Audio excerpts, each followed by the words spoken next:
Hey everyone, welcome to TLC, Truth, Love, Creativity. I'm Robin DeGroot, and today I want to show everyone that I was able to make CrispySquares with keto ingredients. And I'm not calling them Rice CrispySquares because they aren't made with rice, but I have been experimenting with some ingredients that I've been purchasing mostly online. This one is a cereal by HighKey, and this is their frosted version, which is pretty sweet actually. So to compare more with actual Rice Krispies, I use this other cereal that I've also bought into and tried some of their flavors, which is a lot less sweet. This one was the strawberry. It was kind of a spring flavor with a peach and peaches and cream one. And they're definitely a lot less sweet. So I combined those two. These ones are kind of like Cheerios and the other ones look much more like Rice Krispies. So I combined them and I mixed them all together, and then those are in the dry bowl. And the reason that it all kind of came together is because I found in the Walmart a marshmallow made out of, it had xylitol, inulin, monk fruit blend with erythritol and monk fruit, grass-fed gelatin, grass-fed collagen, salt, and vanilla. So that's actually really exciting that they've made a marshmallow out of sweeteners that are very keto friendly. So these marshmallows are not supposed to be roasted over a fire, but they can be melted in a pan or a pot, and that's why I was able to make these crispy squares. So I used this whole package of marshmallows and then a 1/4 cup of butter, and I melted that first. And then I had about 4 cups altogether or more of the crunched up a little bit, this Cheerio-like ones and the other Crispies, and I put them all together. Then you just put those into the melted butter and marshmallow and pat it all down into a pan and then let it sit in the fridge. And this is how they came out. There's many of them missing because I already ate a lot of them.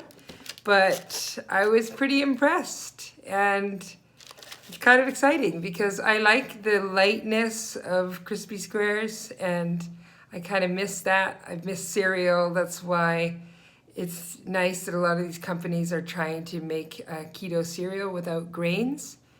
And I'm pretty happy with these ones so far. I think it's a little bit not enough on the sweet side for the ones from Magic Spoon, and a little bit too much on the sweet side from the HighKey version. So I'm sure they'll figure it out, but I can also mix things together and make my own level of sweetness. Now, a lot of them use whey. That's kind of the protein base. So if you're not doing too well with any kind of dairy or dairy byproducts, then maybe these cereals won't work. I know there's some out there that are much more vegetarian and vegan friendly, so you can take a look at those. Sometimes it ends up being a little less keto just because some of the fibers are, if they're using anything with rice bran or something, it tends to raise the sugar levels and the carbohydrates. But it depends, and when there's bran and fiber, that actually lowers the carbohydrates. So those are all good things. So anyway, I was very excited. I wanted to let everybody know that I have been baking on and off, not quite as much as in the beginning, but I still try some different experiments.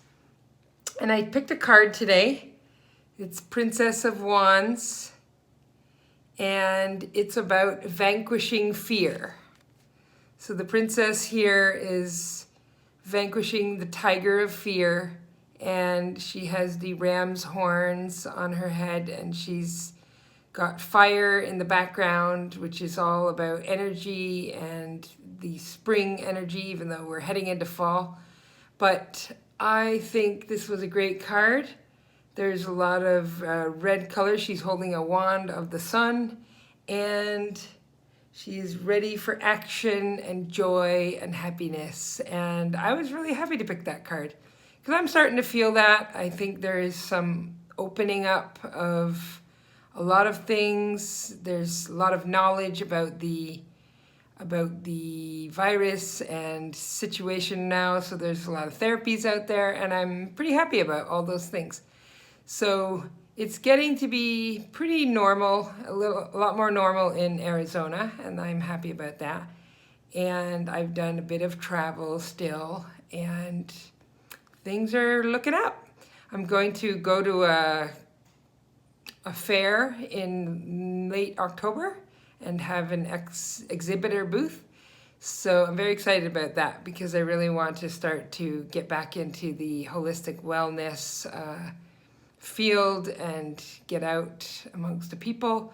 I do think it's very important to start to be in person now, even if it's small groups or one-on-one.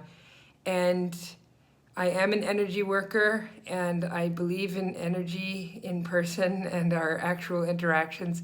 So I am gingerly and definitely starting to get back into that. And I hope that people feel safe and healthy enough to start to do that on their own as well. So I hope this card applies to everyone, and that you have feelings like the fear is no longer as strong as it was before, and it's vanquished, whether by your own doing or by a collective feeling of hope and strength now, and that we all continue to move forward. I'll be heading into October, which I'm always excited. I love the fall, and I'm born in October, so yay!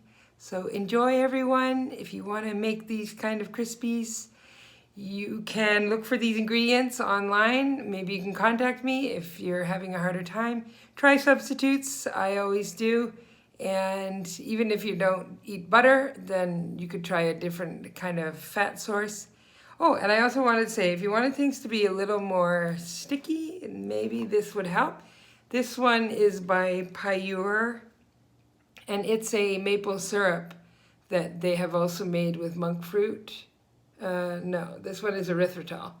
But I'm actually really happy with this one. So there's one also by Keto, which is pretty good, but I like the texture of this one. It doesn't seem to separate as much. And it's great when you want to have some kind of chaffles or whatever those things are. That would be cheese-made base of a waffle, so they call it a chaffle, or pancakes of some kind. And I do like it in yogurt or kefir, and I do like a little bit of maple syrup. So it's been nice to find these substitutes. I'm actually really happy that in general the products are working on finding these alternative sweeteners and different methods of getting collagen and some of these things into the products that make them more healthful and body strengthening, and you don't have to give up all sweets or things like that. Now, it depends on where you are on your journey. Sometimes when you're in the beginning, you should actually give up a lot of the sweet tastes so that you get used to regular food again and really have the fats and the macros combined in a way that your cravings subside. So I do understand that, but I'm at a point where I've done this for at least 2 years or more, and I am feeling quite good with the pattern of the way I'm eating these days. And I do find raw milk products in Sprouts, which for me are very helpful, because as a child I couldn't have any cow's milk, but it was really commercial cow's milk. So I did have raw goat's milk, and I was actually quite fine. And now that I'm finding some raw cow's milk products, they're okay because they have the enzymes, which I definitely need for my digestion. And I use the cream probably the most. I don't really drink a lot of any kind of milk in general, but some of the ice creams have been really good. I like Rebel, that's a great company. And Enlightened and Halo Top have all made non-dairy, and they have dairy, and they've used different sweeteners, and they're adding erythritol so that the carbohydrates are lower. And they're all doing some really good things in that market. So check it out. It's in a lot of regular grocery stores, and I think even outside of the US as well. So enjoy, everyone. Have a great week. Have a great Wednesday, and I will talk to you soon.